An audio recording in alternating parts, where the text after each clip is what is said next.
Kung ang hanap mo nga ay mura at masarap na merienda, ay dapat mong subukan itong fried siopaw at fruit salad juice dito sa Quiapo. Magkano po yung fried siopaw nyo? 10 pesos lang, sir.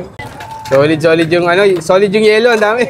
At dahil nga marami din naghahanap ng mabilisang merienda dito sa Quiapo, ay nakakaubos lang naman sila ng humigit kumulang. Nakakailang kayong ganito, ma'am, sa isang araw? Mga ano po, nakakaubos din po ng kahit papaano ng 2,000. Saan located to, ma'am? Saan located? Carriedo po, Carriedo Station, tapat ng Greenwich, Estero Segado. Sige nga, ma'am, patry nga ako. Mga 2 piraso lang muna. Try ko. Yan. Kayo gumagawa niyan, ma'am? Homemade yan? Hinahango lang po namin. Hinahango nyo lang. Ano to, kapares din naman sa Binondo? Binondo, hindi po. Dati po meron kaming tagagawa, kaya lang hindi kinakaya ng production eh. Dati gumagawa talaga kayo? Hindi kaya nung tagagawa ko, hindi talaga niya kinaya, kaya nag-give up siya. So, humanap ako ng... supplier? Oo. Okay naman, ma'am. Masarap Okay talaga. naman. Kaya bagay, ang daming customer no? Ang daming bumibili. Sige, ma'am, tikman ko na. Meron din kayo palamig dito. Yes po. Anong flavor yan, ma'am? Yung dragon fruit, tsaka fruit salad. Jenny po. Fruit salad. Magkano fruit salad? 50 pesos, sir. Sige nga, ma'am. Patry nga ako nito. Mukhang masarap tong fruit salad nila. Fried siopaw, tapos ito yung kanilang fruit salad juice. Wala. Hindi pa kami nakakatimpla. Kaya, mukhang paubos na rin, ma'am. Oo nga po, sir. Pero nire-refilan niya, ma'am. Opo, mamaya-maya po. Solid yung solid yung yellow, ang dami. Yellow marami. Sino yung mga bantay, ma'am, mga anak niyo rin o magkapatid? Ito yung isa inaanak ko eh. Inaanak. Yan. So yan, 50 pesos tapos 10 piso yung fried siopaw, no? Yes po. Okay, tikman na natin yan, guys. So yung mga ka-food trip, bago tayo magtikiman time, syempre kasama pa rin natin yung ating Grain Smart Rice Coffee. Low calorie, decaffeinated.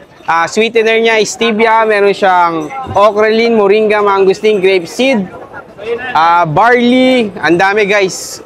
So try nyo na to, guys. Napakaganda talaga nito. At syempre sa mga gusto pa rin dyan mag-staycation, huwag nyo kakalimutan. Ito lang. Dream Stay lang sa Kalam. Search nyo lang yan. Napaka-affordable dyan. So titikman na natin, guys, yung kanilang fried siopaw na kahit walang sauce. Parang to, ma'am, chooks to go. Kahit walang sauce, masarap. Parang ikaw, ganun. Parang ako daw, ang sarap. Tama. Kasado. Ayan, guys, yung loob niya.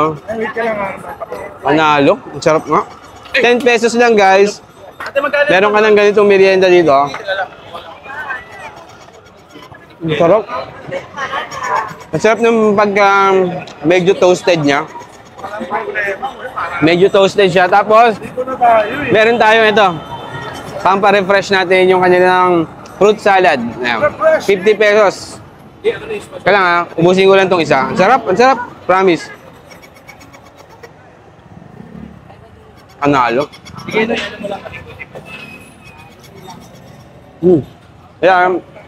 Ayan guys, nakaka 2,000 pieces sila. Tama ba? 2,000? 2,000 ba, ma'am? 200. 2,000 pieces sila everyday. Ganun kasarap talaga yung merienda nila dito.